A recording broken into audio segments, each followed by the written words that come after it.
Yalan olamaz ki yaşananlar, havalarda uçtuğun o anlar.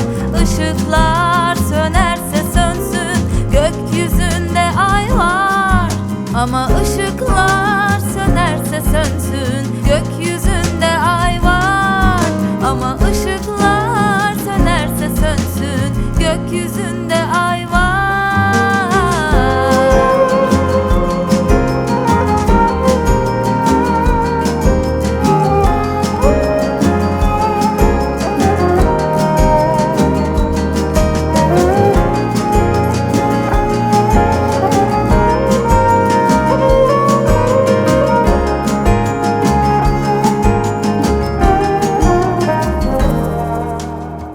Gelsene sarıl bana, biraz böyle duralım.